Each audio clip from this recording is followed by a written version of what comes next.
Hey, what's going on? Welcome to the Doug Show. My name's Doug Cunnington, and in this episode, we get an update from Arielle. How are you doing today? I'm good, thank you, Doug. How are you? Doing pretty good. And let's talk personal stuff first. So typically, we would have recorded a little bit sooner, and typically, we maybe would have had your blog post update, but you've been unable to do that yet. So do you want to share as much as you want or as little as you want? Yeah, so I unfortunately slammed my finger in my car door the other day, so I've not been able to type as much. I've still been able to delegate some of the workload, but with regards to the update, because I typed up myself, I've just not been able to do that just yet. But I'm getting better, so soon. Okay. Cool. Well, maybe what we can do, because I don't really care about it coming in late. I didn't tell you this, but why don't you just skip this one, and then you could just pick it up the next one, and then there's no stress, and it's not a big deal. So that's one of the luxuries we have when we work for ourselves. We're making up our own rules and constraints. So yeah, why don't you just not worry about it, and then you could catch up next time. I know you have some notes and stuff, and you have somewhat of a blog post on your own blog. So maybe we could direct people there. So, okay. So with that out of the way, how are things going otherwise? Things are going well. As we spoke about last time, I'd be switching over, or we talked about the idea of switching back over to site 2. And that's what I've done, because the EPMVs, as you know, were really good on that, between $35 and $40. And it was getting around 300, anywhere between 300 and 500 visits a day. So, and that was with 70 posts. So since the last time we spoke, I've added 55 more posts. So I just got straight to it. Yeah, I got straight to it. And that site does really well with long form. So they're anywhere between 1,500 and 2,500 words. And as I said, I had 2 writers that were good enough to work on that topic, and then I could just go through, which I've been doing. So I get the articles back, go through them, and I've been using the Rank Math Content AI plugin, the addition, to go through and add any LSI, any additional keywords. So I'm really happy with the 55 posts that I've added. Perfect. And for the people that are jumping in kind of in the middle, we've been working together for a few months here. So initially, we were looking at what we're calling Site 7. You had a small portfolio of sites, some of them younger, some of them older. So we started focusing on Site 7, but we ran into the issue. Essentially, the earnings were going to be a little bit lower because of the EPMV, the earnings per 1,000 visitors for Site 7, just because of the topic matter, while this other one, Site 2, was earning, what was the EPMV for that? What did you just say? Site 2's EPMV is between $35 and $40. Okay. And Site 7 was just under $8. So dramatic. Yeah.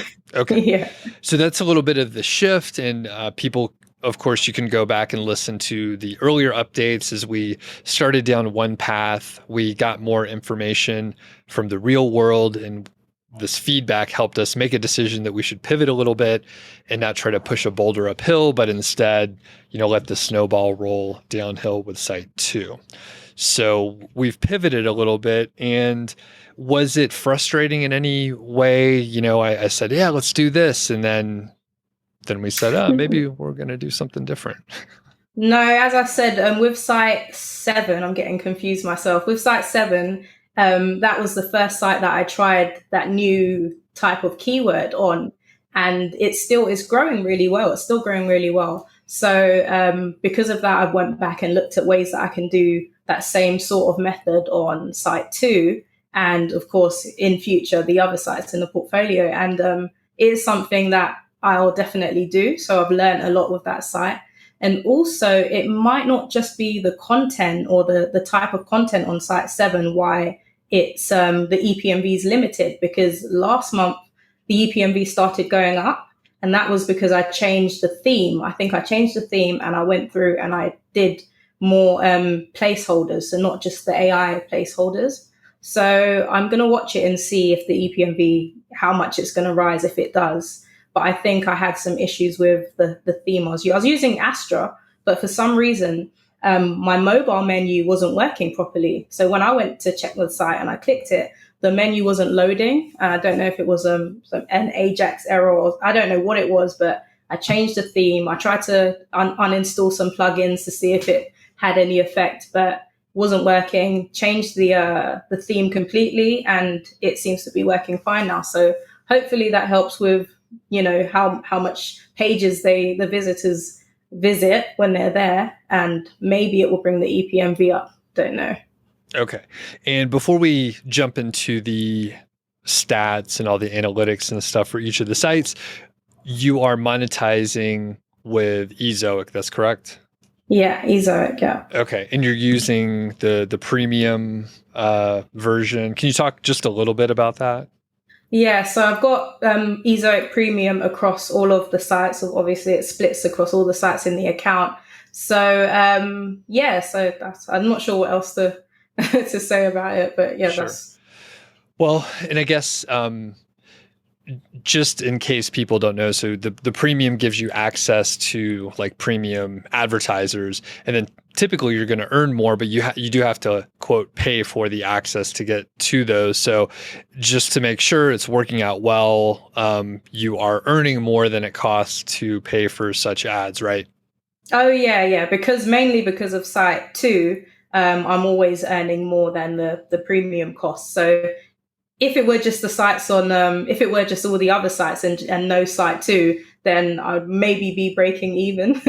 but yeah, because of site 2, the earnings, that's the majority of the earnings are from there. So premium's covered by that. Got it. Okay. So site number 7, we'll start out of order just to make it extremely confusing. So site number 7, can you tell us about the metrics and other analytics that you are tracking? Yeah. So I got over $70 from Ezoic on site 7. And 100 and I don't have the exact, I think it was $150 on Amazon. So it's still earning the majority of its earnings on Sure. Amazon. And then, the ad earnings are going up. Page views, I forgot that. Let me see. Yeah, got to scroll down now. Site 7. It's 7 months old, and gosh, I don't even have that. I've not got Okay, that. so you don't have the traffic available. That's okay. No, I don't want to edit this, so we're just going to roll with it, and we'll assume it's a little bit more traffic than it was before. Yeah, the sessions do you have like a ballpark, like kind of what it could be? The sessions were around 8,000 sessions this month, so it's gone up quite a bit. Yeah. Okay, and what was it before? Was something like 4,400 or something? Yeah, but 4 or 5,000. Okay, cool. Yeah. So $220 for site 7, which is actually pretty good for a 7-month-old site. It's growing pretty well. And before we move on to site 2, you mentioned a specific type of keyword. It's almost like unlimited keywords, and this is something was a little bit new for you.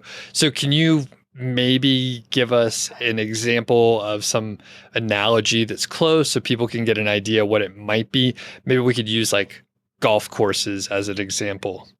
Yeah, well, that's a good example because I actually checked a similar method to make sure when I was doing it to see if I was on track. And they did actually do golf courses, and it's just location-based keywords. A few people you've had on the show have mentioned the same method. So for golf courses, it would be golf courses in a specific state or city. And that's it, because you can do that with every single city or state. And you don't really need to you can check the search volume, but if you know you're going to cover all of the keywords, you can pretty much just do a map and do all of the keywords. So unlimited. Right. And of course, the idea, this is like literally a long tail idea. So the volume doesn't really matter, because if you get 1 or 2 visitors on each one of the posts, some of them are going to really outperform, but you could make some assumptions. So each day, 1 or 2 visitors are going to land on one of the posts. And if you have like 2,000 different articles or Yeah. posts, then that's a fairly significant amount of traffic, and you can make that work, especially when some really outperform what you estimate. Exactly. Cool. And then the good thing is that they're not intense blog posts. They don't need crazy amounts of research, so they're easy enough to outsource. You don't have to pay $50 per post. It's easy enough to outsource, gather the data, and then put them up. And it could be pretty short too, I imagine, if it's fairly straightforward. I mean, you can get away with 400 or 500 words, or maybe even less, depending on what it is. Cool. Yeah. All right. Anything else with Site 7 before we move on? No, just the Amazon earnings. Obviously, each month they're going up. So, I'm really pleased with the buyers' keywords, where I wasn't going to target those at all. I was just going to do those location type keywords. But because, as I said before, the location traffic that comes in, they can go over to those buyer pages, and that should hopefully keep converting as the site keeps growing. Because the traffic's going up quite a bit each month. Awesome. For a 7-month-old site. And this is not a really seasonal niche at all, right? It's kind of, it has nothing to do with any kind of season as far as I can tell. Okay. Yeah. Awesome. Well, we will continue to monitor how it goes. And are you still publishing on Site 7 a little bit, just because there are so many keywords that you can go after? No, I've put all of my energy into Site 2. So no, not. Good. Okay. Sounds good. Well, let's move on to Site 2 and hear about the traffic, if you have it, and the earnings and other details that you may have. Yeah. So Site 2, I've had 10,500 sessions this month and 15,000 page views. And as I said, it's got 125 posts on it. And in total, it earned just under $800 this month. So, nice. Yeah. 800 this month. And what is the breakdown for that one, if there's anything notable? So 350 of that is Ezoic. 300 to 400 is Ezoic, and the rest is different affiliate programs. So Share a Sale, Awin, all of those other programs combined. And then digital products make up. They don't make up much of it, but it does contribute. And then a bit from Amazon. You mentioned that you published 55 articles. You had a couple writers. So with Site 2, you had to do a little bit more keyword research. So can you talk a little bit about that? And then we'll get into some of the content and working with the writers. Yeah, so what I did is I went through the different forums for the niche, and I just started finding different concepts that I hadn't thought about before. And I started doing my research around that. So using those different concepts and topics as seed keywords, and then I put those in. I'll do Google Auto Suggest, Keyword Sheeter, keywordtool.io, which is my new favorite tool. Have you used that one before? Not in a long time. Okay. Yeah, I really like that one because it's got the questions. It's got, YouTube, because this site does have YouTube. So I think that's contributed to it as well. In terms of content, that's all I've been doing, finding new keywords, outsourcing to my writers. And I did hire a virtual assistant to help go back and add the images, because I was publishing so much. I needed somebody to go back through and just format it for me. But she got a bit lazy after the first week. So now I'm trying to find another one. Gotcha. Yeah. And it was just to add images in to the post. Any other work? Well, she did really well with the first task, which was Canva. So getting all the images together and making the featured images. So she done well with that, because I had a template for her to follow. Done all of those, and then she was supposed to. I prepared a document and a video for her to learn how to format it. And she just kind of, she didn't do so well with that. Gotcha. She got busy. So, yeah. All right. And yeah, it's funny how that happens sometimes. So where did you hire the person from? onlinejobs.ph. She was really good. I don't want anybody to be put off. I've got loads of them that I'm talking to at the moment. So, but it's just a time thing. So having to do the training all over again, having to do these Calendly links and have these interviews. And I just didn't want to have to go through that again before I needed to. So Got it. Okay. So you found some keywords and generally you went to forums. You got some broad concepts. You use them as seed keywords using Google Autosuggest, another tool like something IO. Keyword Cheetah and keywordtool.io. Yeah. Okay. So you got those and then you probably go through and you throw out a handful. How many keywords did you find in this process? Ones that I could work on straight away, probably around 150. Okay. Good ones with a decent search volume within the range that I should be able to rank for. And lots of FAQ keywords to go with them as well.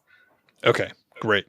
And you said you published about 55. You have writers. Did you write any of it yourself? Yeah, I did before I crushed my finger. I wrote quite a few of them. And I outsourced 5 at a time with my writer, with 2 of the writers. So yeah, we did half and half, I'm guessing. Okay. And I like the sort of the bite-sized pieces of 5 articles at a time versus like 50 at a time, for example. Because you had enough keywords, you could just give them like a big block. So why do you divide it up into smaller assignments for them? I think people are money motivated. So when you have those small chunks, I think 5, they can do 5 in a week or less. You know, the quicker they get that done, they get their chunk of money and do the next chunk, keeps them motivated. And as I've seen, I have ordered more before, and they don't stick to the time frame. And sometimes they just think they can get a bit lazy on the quality of it. So I like them to know that I am checking them. I'm going through them. If I've got issues, I'll go back to them before I start another milestone. So that's mainly the reason. Motivation. 100% agree. Yeah, it's a finish line that's closer and they're like, oh, I can do that. But if it's like 50, sometimes, like you said, your person gets bored. They're thinking, I'm only on number 4. And then they like find another gig or something. Exactly. Not that that's what the person did, but that kind of thing will happen. So bite-sized pieces are pretty good. All right. And the writers were people that you had already worked with before, so they were already trained up and you just got the keywords to them. Anything else when you handed it off? Pretty much the ones I chose, because I have a few of them that do different things, obviously across the different sites. But the ones I chose, they had already expressed interest in that niche because I had this article hit list and they can see the tabs. So they had come to me previously and said, could I work on these? I've noticed these other tabs that you've got. Could I work on these? And I've said, because I was working on the other site, I said, when we come back to it, I'll let you know. And that's what happened. So they had interest in it and some experience writing. And then I just gave them the outlines. I've been a bit more detailed with these outlines because I know there are additional keywords that I want them to cover and research that I need them to do. So I'm more strict with the outlines than I've been in the past. But yeah, they were good to go. All right. So you do an outline. Do you provide them like references or you have them do the research themselves? So there's a tool. I've mentioned this tool a few times on my channel. It's a free tool. It's called Through. And it just gets a bunch of the top 10, the SERPs, the top 10 or top 20. And it actually, you can do a bulk keyword analysis and put a list of your keywords in, and it will give you an Excel spreadsheet with the H2s that they've used, where they've linked to, and a bunch of research in one document. So what I tend to do is give them those as an outline. If I've not gone through and made my own outline, I'll just attach that to the article hit list, and they can see what kind of H2s that they should cover, as well as any additional ones that I've found, any keywords that I've found. So how do you spell Through? THR THRUUU. Okay. Got it. Okay. It used to be THRUUU. called. Three It, U's. yeah. It used to be called Through, but the web address was Samuel Schmidt, which is the guy's name. So he's finally just named it, bought the domain name, and named it Through. So Got easier it. to find and market. And it's a paid tool, I take it, right? You get 10 free searches a month. Is that Georgie? Yeah. You get 10 free searches a month, but you can pay kind of like keywords everywhere. You can buy credits. So so I bought like 1,000 credits when they had a birthday. They had a double deal, but no affiliate program just yet. But I'd promote them because they're really good. Yeah, it sounds like a cool way to like just quickly get dump Outline, of but data. yeah, And yeah, close enough. You could probably edit it a little bit, but it's probably good enough to work from. That's pretty cool. yeah. All right, very good. Anything else with content or publishing these articles 55 in about a month? Any issues or anything? No issues. As you know, I've got my AI friend to help me, and I've just really been focusing on using the SERPs as a basic outline. So doing that, and looking at ways I can make the post more beneficial to the reader. But other than that, no. I think what I tried to do, or what I'm hoping to do, is hire another virtual assistant that also has some background with article writing or just any kind of content writing that I can train to use the AI tools that I use, and then give her or him the outline and get them to do that, because I think that would be more cost effective and a decent way to scale up. Nice. Yeah. I haven't played around with the AI tools much, but that would be exactly what you described is how I think it would be great. Because you could, potentially hire people where English or whatever language that you're writing in is not their first language. They can get close enough, and then you have like a native speaking editor. Yeah, and can pull it all together, and it's close enough. So yeah, that'll be interesting to see how it goes. Yeah. Okay. Well, from here, I think we can hit any questions you have or any other things you want to cover. I don't have any questions. Perfect. Okay. So you did mention some of the AI stuff. So I thought, so you don't have any questions, but I guess that was the idea that you were going to talk about the AI stuff. Okay. Yeah. We're hiring the person, because I think we had spoken about this briefly with the AI, hiring a writer, teaching them how to use the tool, and then using the editor. I think that's a really good way to scale up, and that's something that I'm looking to do. Okay. Well, in this case, since I thought maybe you had a couple questions, but since you do not, I'll ask you about how you are using the AI tool. And you probably mention it specifically. Don't mention it here because I don't want to promote anything specific. But you're using an AI tool. People can figure out. I'm using a couple. Yeah. I'm not just using that one. So that's something I'm going to steer away from. And in future, when I start promoting a specific tool, I'm thinking about which one I really should be promoting and what I'm using the most. And I've mentioned before, I'm using tools that also do keyword research, so that allow you to create a more competitive post and not just generating text, which is what a lot of them do, just fill paragraphs. So I want to actually target specific keywords and have factual information, and some tools don't provide factual information, so there's that. And we've covered it a little bit elsewhere, so I'll quickly describe what I think you're doing, and then you can correct me.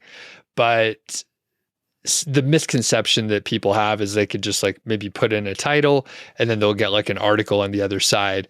But you're using these more detailed outlines, which you described how you get those. Maybe you tweak the outline. Maybe you provide even more information, and then you use one of the AI writers to provide an output, right? So is that generally the right idea? Yeah, that's pretty much it. The main thing is the outline itself. So where I get those keywords from, and that's all different sources. I wouldn't just let the tool give me what it thinks are good keywords. I'd actually go and find people also asks and related questions and topics. And then as long as they are closely related to the topic, I'll organize those into an outline, and then the AI tool will help me go through and and fill it out. Are there certain topics that just probably won't work that well? From my understanding with the tools, they are regurgitating the massive knowledge about a specific topic. Is that accurate? It was, but that's what so many tools have come onto the in competition now that they have to do something different. So with my little knowledge of APIs and how all of that stuff works, I think newer tools are now realizing that people need factual information, and a tool that's just read the internet or ebooks in 2019 is not going to cut it. So they actually do have, some of the tools have APIs that grab data, like real, data from the SERPs and real time, I guess, data, and help you write factual articles. But I still require writers that can actually go and research topics and get, to know that the data is actually factual. So so with some topics, I won't even try and do AI because I don't want to risk getting any, because I'd have to go back and do it myself and double check. So with articles that do have a lot of facts and stuff, I'd get the writers to go and do that to fact check. Gotcha. So the distinction there is you're saying some of the newer tools will go to a data source to ensure that it's accurate.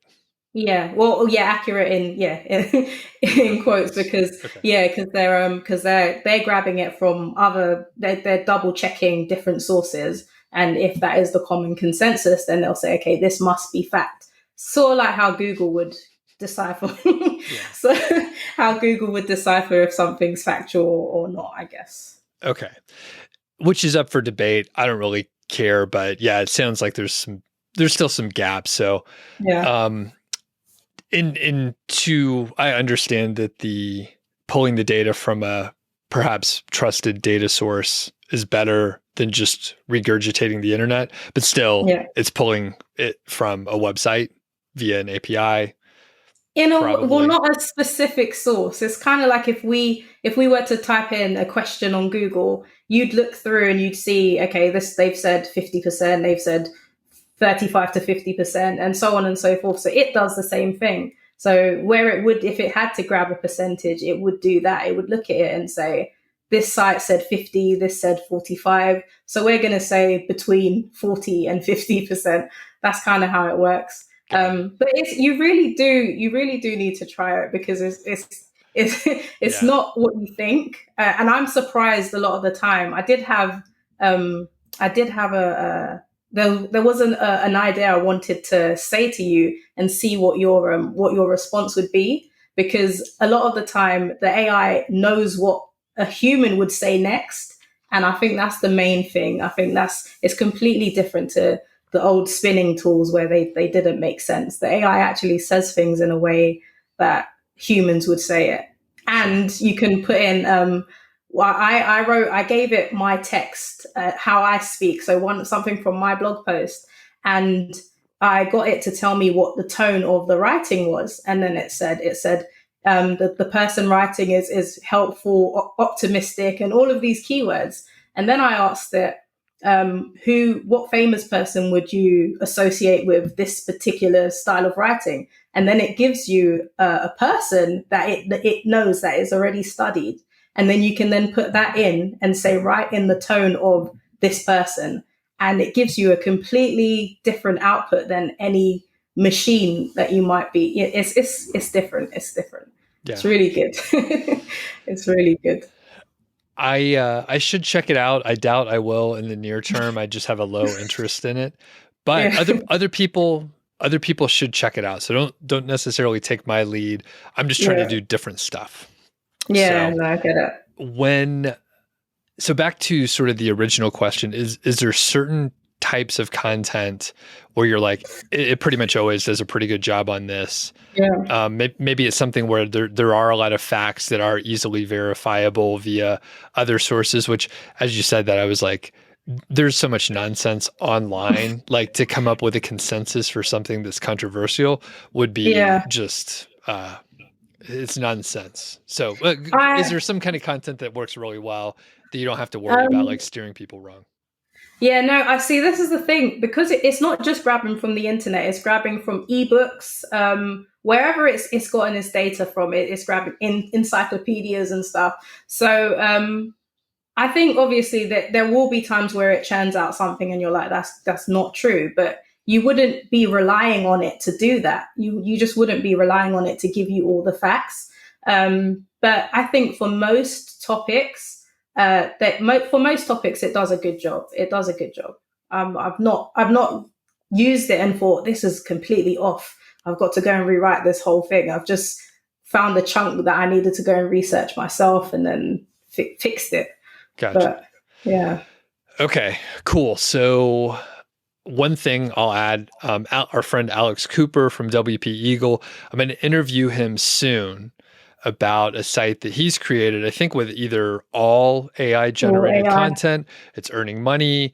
And the thing is, I want to have like the counterpoint. So I always make fun of the AI stuff. And again, I'm trying to do different things than what many people are trying to do.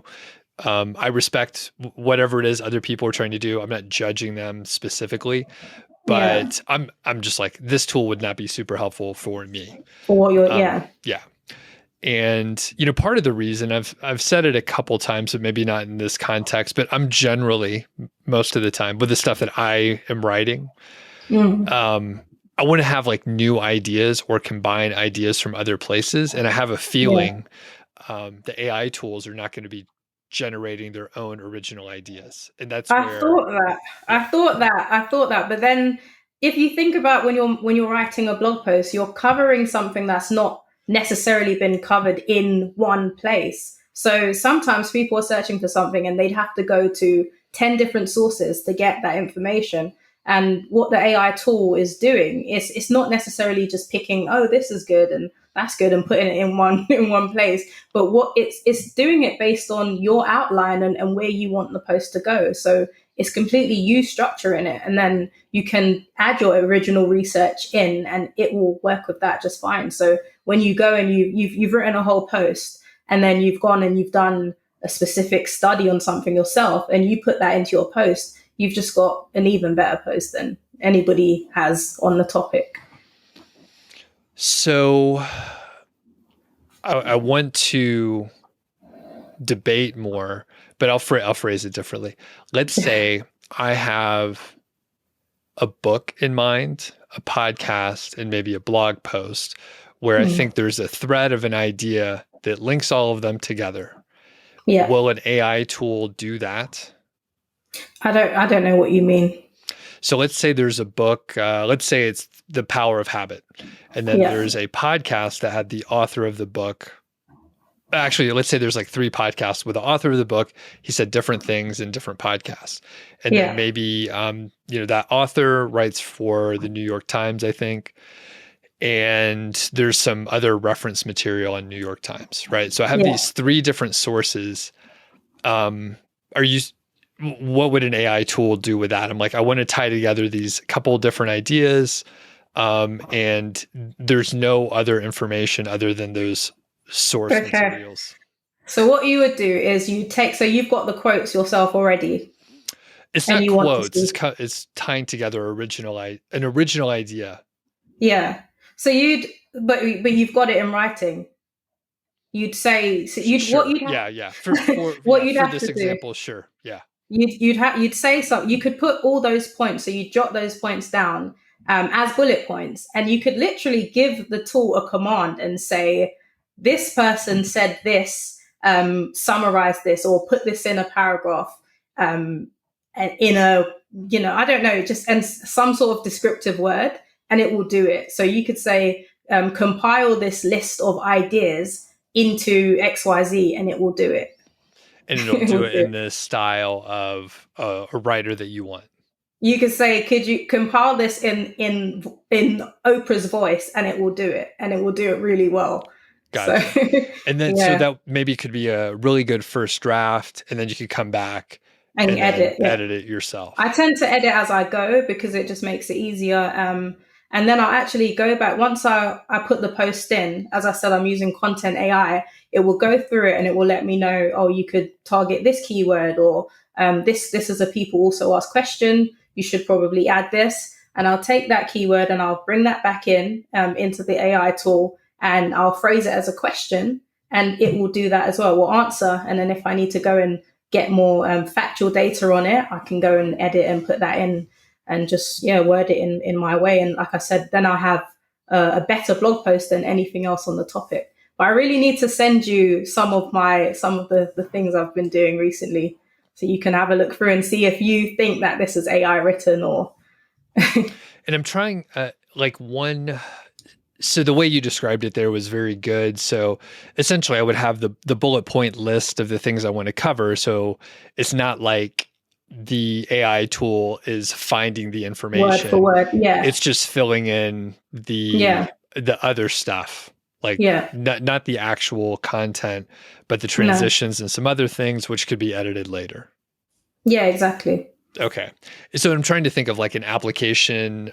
So I do a podcast with a friend of mine, and one thing that could be really useful is just for like an intro, and maybe it only needs to be 5 sentences long, and we could feed in like the core facts about a person.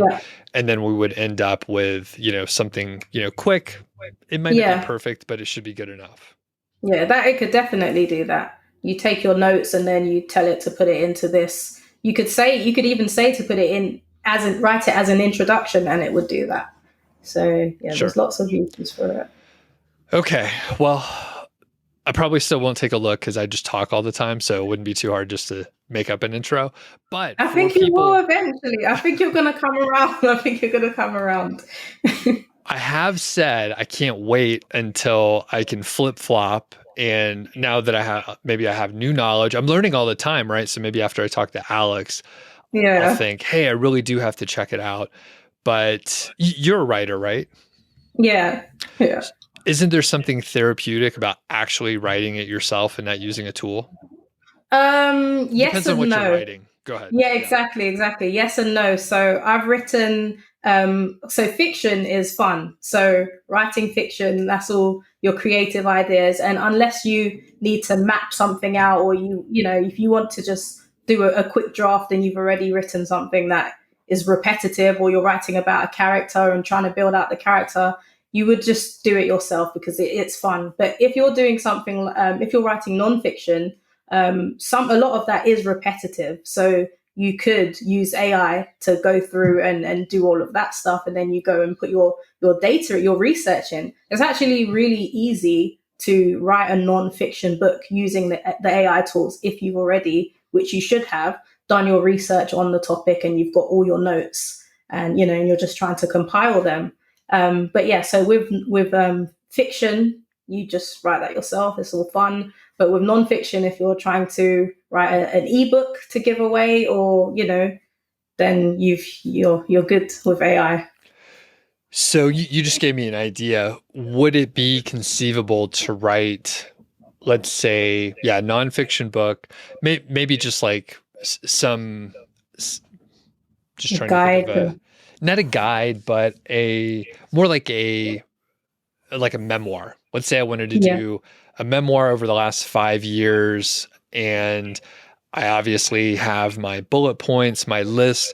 Would an AI tool actually be able to give a, say close to finished product? Absolutely. I've done it a bunch of times. It's great. With you, when you've got your bullet points and again, all your original information, the AI tool understands. It's so weird to say, but it's so intelligent. It understands all the transition words and the tone that you want to give it and where you're trying to go with it.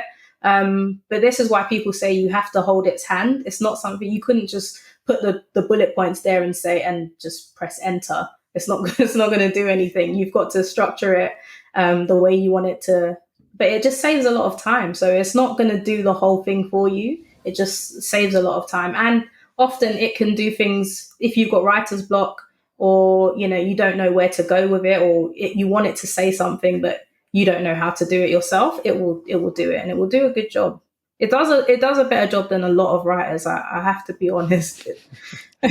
Yeah, as you're mentioning a couple of those things, I'm like, yeah, I've definitely hired writers where it was just bad. It's just it's too, especially like an intro, for example, where they just keep repeating themselves. I have a feeling AI tools are a little tighter. At least they know like it's repetitive, right? Or no? Yeah. No. Yes and no. So if you don't like monitor it, it will repeat itself. It will keep repeating itself if it doesn't know where to go with it. That's why I say you have to guide it. But yeah, sometimes I've had writers that it's so bad you can't even correct it yourself. You have to just scrap the whole article. And I've not had that with AI, not yet. Gotcha. Okay, and maybe this will be. We'll get off this. It's like 1 second here. So, would you think it's a decent idea for someone who wants to be a freelance writer to, put this in their workflow and just be like a writer who generally uses an AI tool and then they edit it before they turn it in? But how do you feel about that? So there's two different things happening at the moment. One is a lot of writers, because there's so many of these tools available, a lot of writers are already using these tools and people don't know. So people are hiring them. They're getting really good copy and they're thinking, okay, this is good. I'm going to work with this writer again. They're on time all the time and everything's all structured well. And that's generally because they're using the AI tool, which helps them. So that is their secret. So they're not going to let you know that I'm using an AI tool, because that might be a put off for some people hiring. But then on the other side, people are hiring people because they're using the AI tools. So I'm in all of these Facebook groups, and in these groups, they have days where there's a writer saying, I'm available, this is my rate. And sometimes they're charging a lot more than people that are claiming to not use the tools. So it's just quite interesting, because that's not something that appeals to me. I wouldn't hire somebody because they're using tools. I'm more likely to hire somebody that claims they're not using the tools. Mm-hmm.